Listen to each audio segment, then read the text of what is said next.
see. Okay. I just did this whole thing. And I wasn't recording. How many times have I said that today? Well, first of all, I would like to, hold on, wish you all a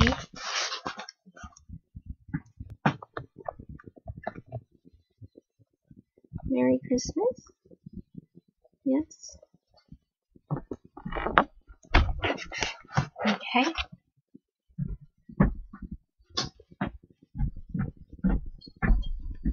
So, what have I been doing for the past 2 years, or during the past 2 years? First of all, I have, this is the thing that failed me. I recorded the whole darn thing on there. My giant, awesome phone. Okay. Oh, wait, you're gonna travel again. My first news is not good. My first news is very sad. Some of you watched some of my videos in the past, and you might remember my Penny Winnie, my Min Pin. She passed away.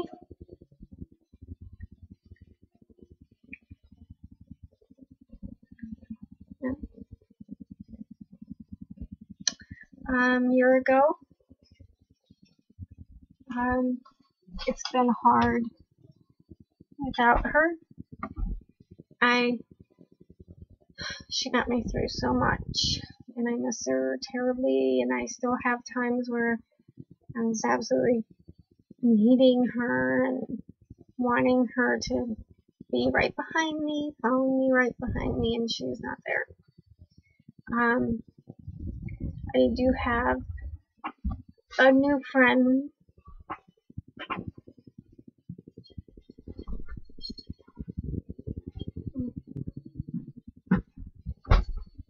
This is Finnegan. Hi, Finny. He's tired. He's part Shih Tzu, part Jack Russell Wire-haired Terrier. Adopted him from the animal shelter. And obviously not to replace Miss Penny, but he has started doing some things that are a lot like what she did. So sometimes it's a little creepy. Like he's channeling her. But he's just 1 year old, so he's very sweet, mischievous, but a very good boy. The second thing is, I don't know if I talked about this in my other videos, but I moved to a city where the animal shelter that I volunteered at is, and we moved in a house with my mom. I like to clarify that I do not live with my mom. We live in the same house, but I pay my way, and the upstairs is mine, and her downstairs is kind of hers. And it's worked out very well for the both of us. We're kind of fixing it up as we go. And I live like 3 minutes away from the shelter, so that's pretty cool. Let's see. For a while, couple times, for a few months at a time, my brother was staying with us, but it did not go very well. He was recently diagnosed with bipolar disorder, rapid cycling. And he could be profoundly depressed and then super manic in the same day. he had a huge problem with alcoholism and substance abuse of anything. He was drinking my mom's mouthwash, and he's got like his brain is kind of damaged from liver problems, and anyway, it's very sad, but he couldn't. Part of me felt guilty for saying that I can't have him living here and be saying, like, oh, you should help a brother out with bipolar disorder, but with the substance abuse aspect, it just puts a whole new spin on, and on it. Anyway, he is not here now. He will not be coming back. He's staying with a friend right now, but I guess he's kind of an example of how things can go really bad and not get better. And I imagine, though it's not the majority of people with bipolar disorder and other mood disorders, I mean, there's a lot, but I don't think most go that far to where they can't come back. The reason I say can't come back is because the brain function has been messed with, and he cannot make judgment calls and decisions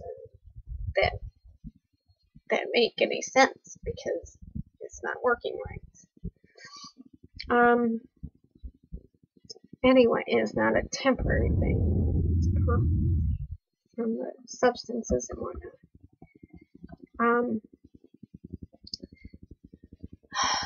So, the really exciting thing is, I know I talked about the animal shelter, and I am volunteering there, and I had volunteered since they pretty much opened. And so that was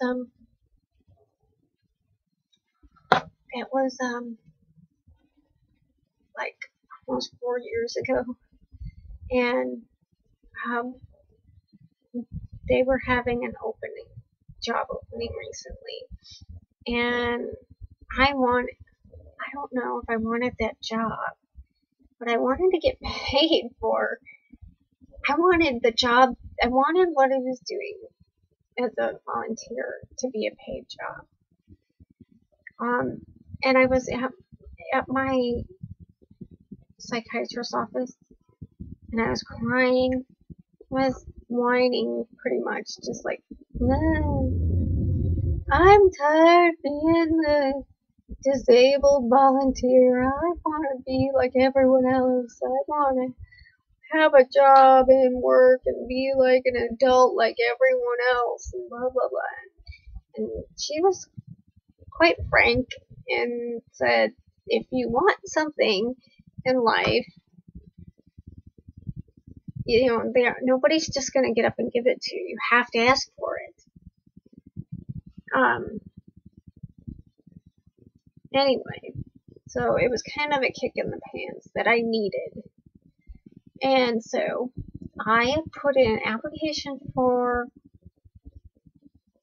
the position that was open, even though that I didn't want that. And I also put in an application for the position that I was doing as a volunteer. And I said that if you can't pay me to do what I'm doing as a volunteer, then I want to work at the position that is open. And what they ended up doing is taking the position that they were trying to hire for, and they split it and gave me and offered me a paid part-time position, and it included, some of it did include what I was doing as a volunteer, and I also have new responsibilities. I have two titles. It's adoption counselor. I match people up with cats and dogs that fit their situation, and personality, help them navigate through there. And I have the power to say, no, this is not a good fit. You cannot adopt that animal. And I review their applications, and then I do the dog assessments for behavior once a week, and I monitor their physical health, the animals. If there's a problem, I contact the vet to see if they need to be on antibiotics or whatnot. I make sure everybody is giving the animals the vaccines, and deworming is happening, and things like that. Let's see. And I'm proud to say that I think the animals have never been healthier. My nursing skills kind of help with that. I don't get to do quite as much one-on-one. Only if there's one or two really serious cases. Like, it's either me working with them or they get euthanized, which doesn't happen often. We're not completely a no-kill. If an animal's really, really sick or in pain and they can't fix them, or aggressive and we can't do something. So anyway, I work 20 hours a week. Well, I actually work more than that, but I get paid for 20 hours a week. But I choose sometimes to stay later to get things the way I like them. I don't make enough for it to be a substantial gainful employment, is the word they use. So I still get my disability and my Medicare. And anyway, I love my job. And I think I'm very good at it. And I think they're happy with the decision they made. And my self-esteem and my self-confidence and my sense of self-worth have increased 100-fold. I'm very proud of myself. I did experience some increase in symptoms, mood changes, especially the first 2 months, some anxiety. I was expecting it. I was rigid with my